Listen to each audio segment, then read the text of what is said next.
podcast de l'article de Abdeslam Sediki publié sur lodigi.ma. L'auteur a intitulé son article « Le PLF 2023 et la vulnérabilité des finances de l'État ». Il commence son article ainsi.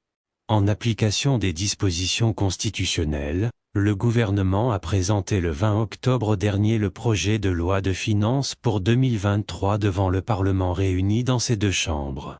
Auparavant, le Conseil des ministres en a adopté les grandes orientations avant son adoption dans sa mouture actuelle par le Conseil du gouvernement.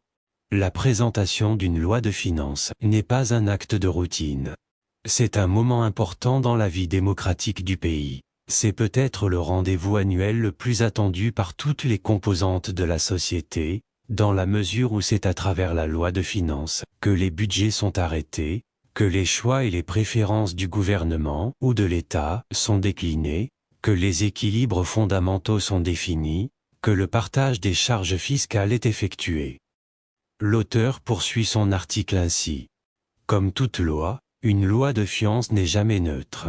Elle traduit le plus souvent des préférences et des choix de classe.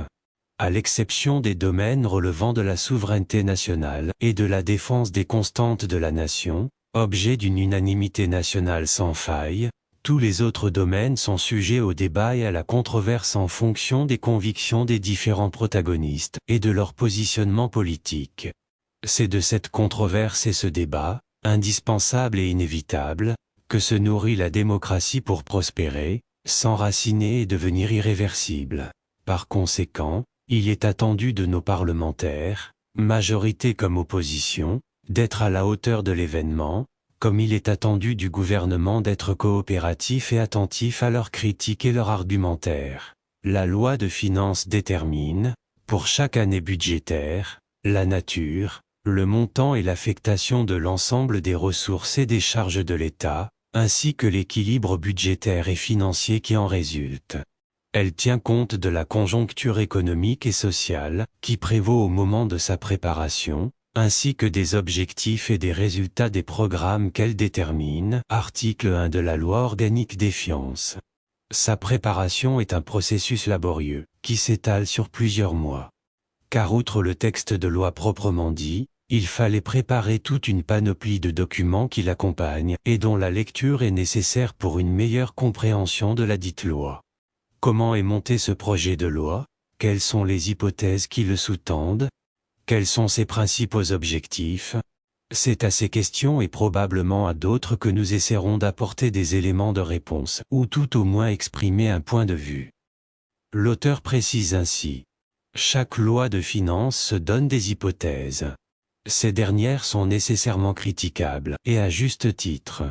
On peut toujours contester celles qui sont retenues par le gouvernement, à savoir, un taux de croissance en 2023 de 4%, une production céréalière de 75 millions de quintaux, un taux d'inflation qui tend vers 2%, une tonne de gaz butane à $800, une augmentation de la demande extérieure adressée au Maroc de 2,5%.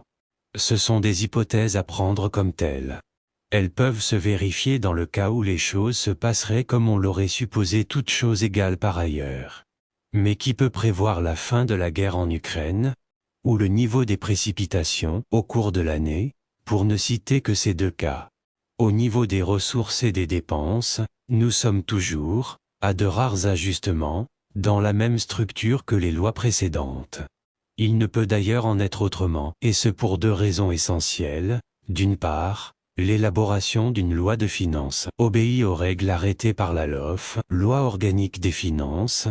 D'autre part, elle est le reflet de la situation économique du pays et du rapport des forces en présence. Ainsi, les recettes ordinaires de l'État, évaluées à 294,7 milliards de dirhams, bien qu'elles soient en augmentation, n'arrivent toujours pas à couvrir les dépenses ordinaires évaluées à 302 milliards de dirhams. En revanche, le montant total des charges de l'État s'établit à 600,47 milliards de dirhams, enregistrant une augmentation de 15,42% par rapport à 2022, alors que le montant total des ressources s'établit à 536,4 milliards de dirhams, en augmentation de 16,3% par rapport à 2022, donnant lieu à un déficit budgétaire de 64 milliards de dirhams, soit l'équivalent de 4,5% du PIB. Il va sans dire que ce déficit relève d'une simple estimation, qui peut en fin d'exercice être revue à la hausse ou à la baisse. L'auteur ajoute ainsi: il faut relever également la part prépondérante de l'emprunt public, soit 129 milliards de dirhams, qui couvre pratiquement le quart des ressources publiques. Qui plus est, près de la moitié de ce montant provient désormais de l'extérieur.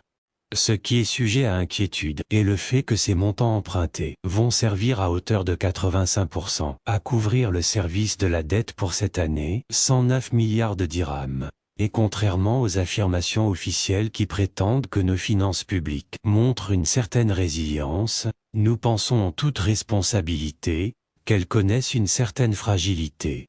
D'où l'urgence de procéder à une réforme fiscale en profondeur afin de mobiliser tout le potentiel fiscal dont nous disposons. Mais cela demande de la volonté politique et de l'audace. Cette fragilité, on la retrouve d'une façon plus nette au niveau de la structure du budget général. La part de Lyon, soit les 2/3, de ce budget de 408 milliards de dirhams, revient au fonctionnement. Le tiers restant se partage entre l'investissement, 26%, et le remboursement des intérêts de la dette, 7,6%. On remarquera que les dépenses relatives au matériel et dépenses diverses absorbent 24% des dépenses de fonctionnement, soit 64,8 milliards de dirhams, avec une augmentation de 16,5% par rapport à 2022.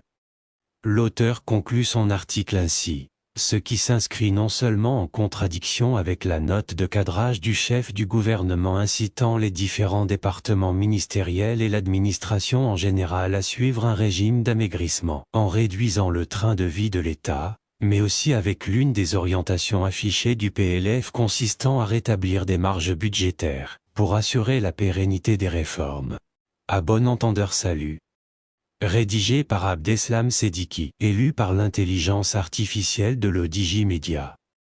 N'oubliez pas de télécharger notre application l'Odigi mobile sur Android et iOS, et de vous abonner à notre chaîne YouTube l'Odigi TV, si vous souhaitez être au courant des dernières actualités, podcasts et émissions télévisées.